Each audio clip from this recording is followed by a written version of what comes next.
Hey everyone, welcome back to another episode of Yu-Gi-Oh! Power of Chaos, Joey the Passion. As I always say, I do appreciate you being here for the journey, and it has been a journey. So let's see what Mr. Wheeler has in store for us today. I am coming off, spoilers, a very interesting win in the previous episode, so if you haven't seen that, I do recommend you take a look at it.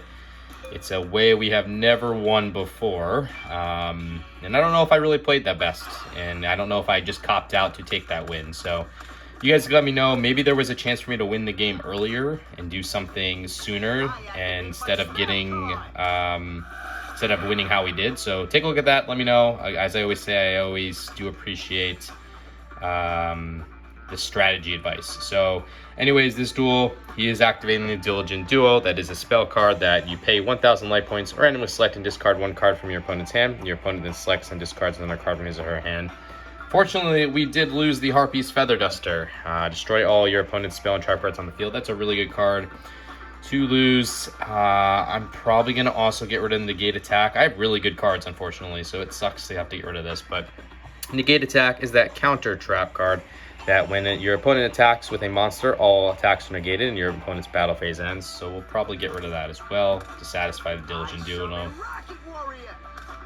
This might be the machine deck, because I know Rocket Warrior is in the machine deck. So he did summon the Rocket Warrior. That's that 4-star monster with 1,500 attack, 1,300 defense. With an effect of, the effect of this card can only be applied during the battle phase of your own turn. Any damage this monster takes is reduced to 0. Any monster attacked by this card has its attack decreased by 5 points to the end of this turn. We have the Blast Fear. That's that 4-star monster with 1,400 attack, 1,400 defense, with a really good effect of when your opponent attacks this monster face down defense position. This card is treated as an equip card and is used to equip the attacking monster. Damage is not calculated. The equipped monster in this card are destroyed during your opponent's next standby phase. Your opponent then receives direct damage equal to the equipped monster's attack. We got the Magical Cylinders, really good trap card. Negate the attack of one of your opponent's monsters and inflict direct damage equal to the attacking monster's attack to your opponent's life points. We got the Snatch Deal, really good magic card. Take control of one of your opponent's face-up monsters. Your opponent gains 1,000 life points at each of his or her standby phases. And the Mystical Space Typhoon, counter spell card. Destroy one spell or trap card on the field. I'm going to put the Magical Cylinders down just to protect myself, and I will put the Blast Sphere in defense mode. Don't really want to waste Blast Sphere against a Rocket Warrior, but I don't have any other monsters, so I don't really have much of a choice. So let's see what Mr. Wheeler does here. It is the machine deck. He is summoning the Overdrive. That's the 4-star monster with 1,600 attack and 1,500 defense. I can't stop them both. I'll just let him take the Blast Sphere for the Rocket Warrior. I don't want to use Magical Cylinders this early. I'm assuming he'll probably tribute, though, to get Jinzo on the field anyways, so not much I can do. Alright, we did draw the Island Turtle. That's that 4-star monster with 1,100 attack, 2,000 defense. So really good defensive monster. We'll throw that in defense mode. I'm thinking he's probably going to try to bring Jinzo on the field, but we have Snatch Steel to take it if he does.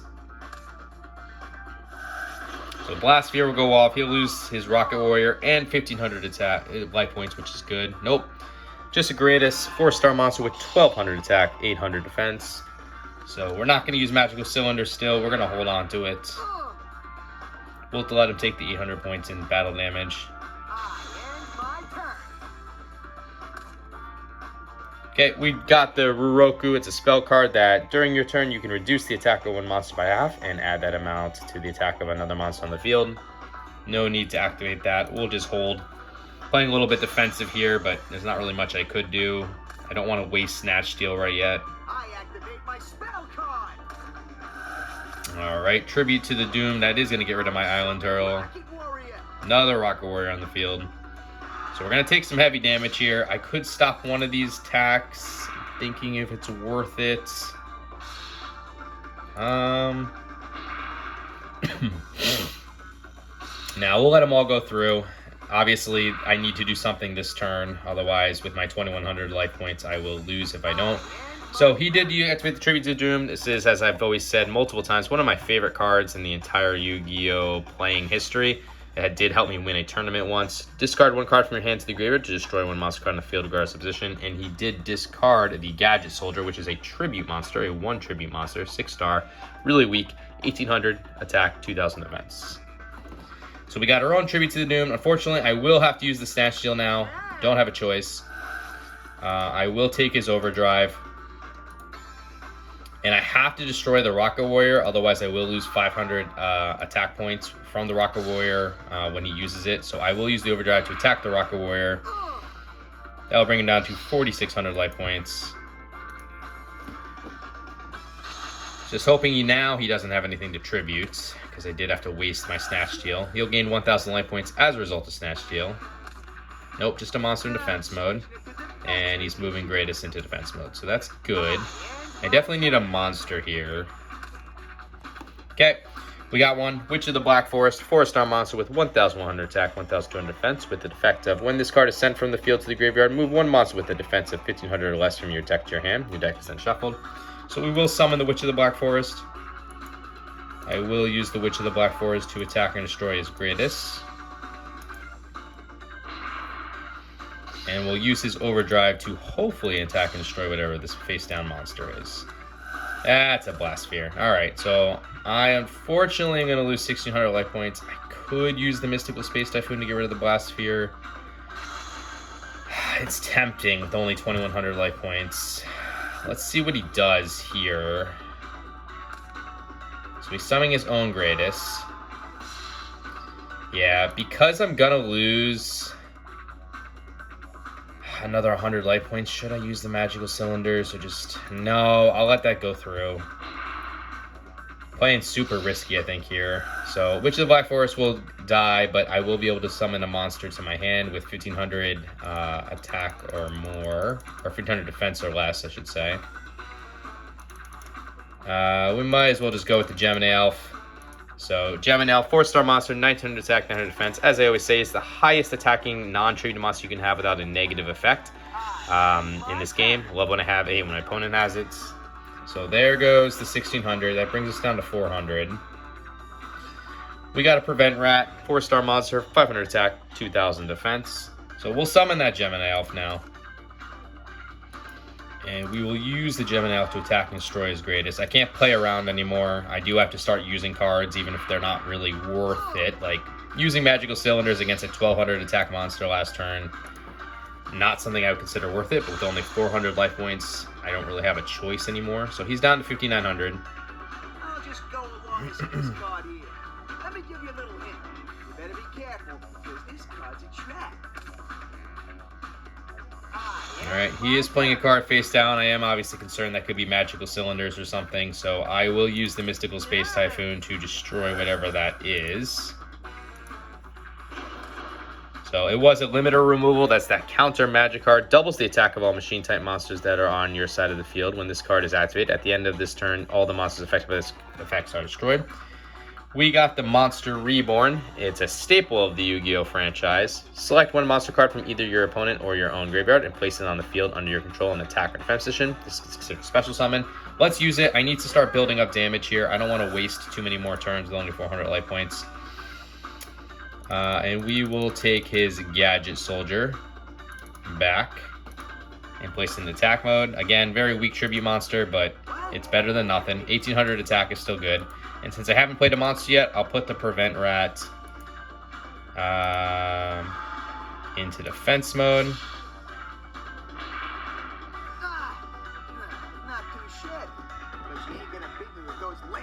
And we'll use Gadget Soldier and the Gemini Elf to attack him directly. Not too shit, but you ain't gonna beat me with those lame attacks. So he's at 2,200. We're at 400. I feel like we're in a pretty good position. I am worried that he's going to get a Blast Sphere or something, though, and that will just obviously make us lose. So Patrol Robo in attack mode. That's that 3-star monster with 1,100 attack, 900 defense. During your standby phase, you can look at one face-down card that has been set by your opponent, as long as the card remains face on the field. He is attacking our Prevent Rat. I'll let that go through, because we'll just take the difference in damage. Whoa. Man, that was close. And unless he can put another card face down, I think we're going to win. Yeah. It looks like we will get the win. So we got the Dimensional Warrior, 4-star monster, 1,200 attack, 1,000 defense. When this card attacks or is attacked, both this card and the opposing monster removed from play cannot return during your current duel. So we'll summon the Dimensional Warrior now. we'll use the Gemini Elf to attack and destroy the Patrol Robo. And as I always say, if you ever have the opportunity to finish off your opponent with his or her own monster, you take it. We'll finish him off with his own Gadget Soldier and take the win. So close game there. I could have obviously played some cards sooner and not made it as close as it was, but I was worried that he was going to get something really good. Glad that he didn't. Looks like we'll be going second now for the second duel.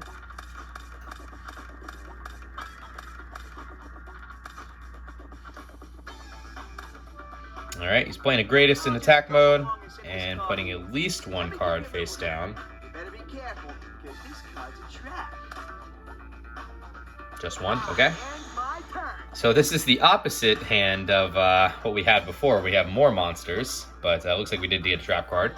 So we got Called Haunted, continuous trap card. Select one monster from your graveyard, a special summon it in face-up attack position. When this card is destroyed or removed from the field, the summoned monster is destroyed. If the summoned monster is destroyed, this card is also destroyed. Witch of the Black Forest, saw that in the first duel, so we won't go over it again.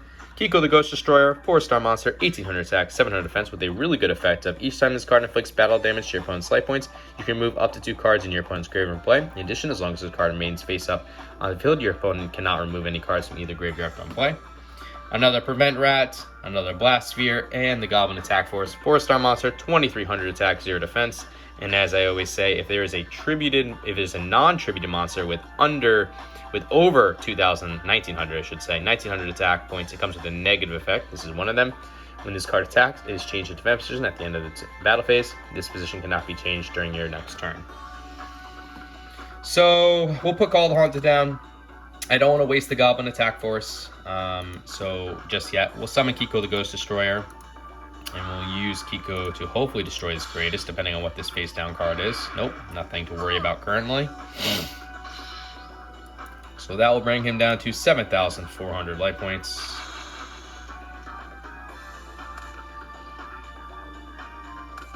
He's playing a card in defense mode.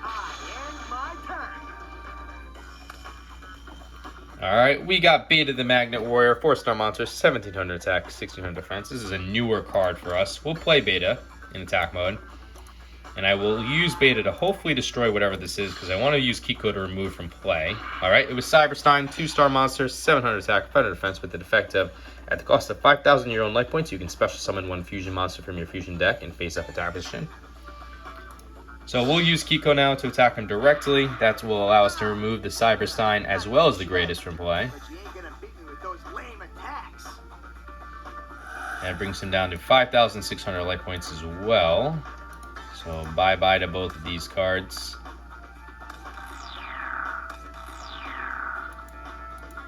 Alright. Let's see what he can do here. Hopefully nothing. Just another monster in defense mode. Okay. Drew the Harpy's Brother, 4-star monster, 1800 attack, 600 defense. We'll summon the Harpy's Brother.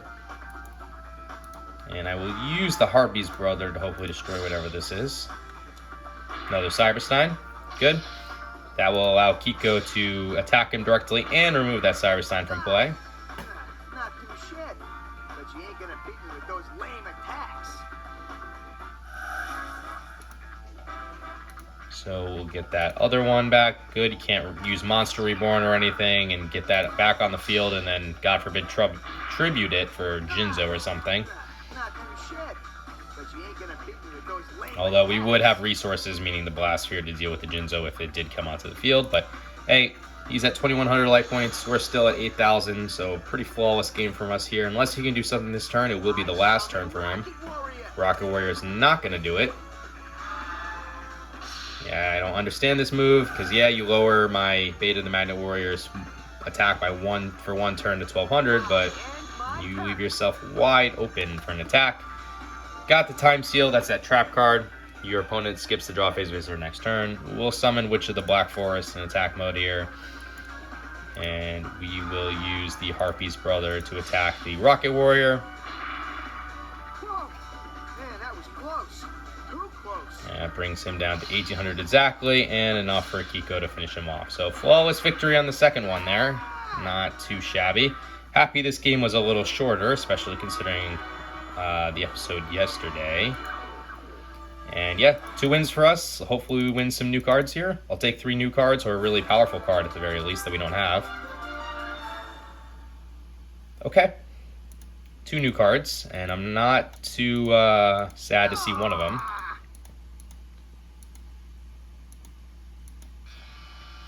So let's take a look at what we won. So new trap cards for us. We got the Griffin's Wing. When your opponent activates Harpy's Feather Duster, all your opponent's spell and trap cards are destroyed in place of your own. So very specific card. Excuse me. Harpy's Feather Duster is a nuisance card, but because you can only have 1 in the deck, I'm gonna say pass on that. And we got the Kunai with Chain, which is you can shift an opponent's monster in attack position to defense position. And in addition, you can increase the attack of one of your own monsters by 500 points. So, plus 500 isn't really anything to note, but because it also comes with a secondary effect of shifting, I think it is worth it. So we'll put the Kunai and Chain into our deck, and let's see what needs to go. What do we want to remove? It might be time to start thinking about Sagan and Witch of the Black Forest. Although, again, 1700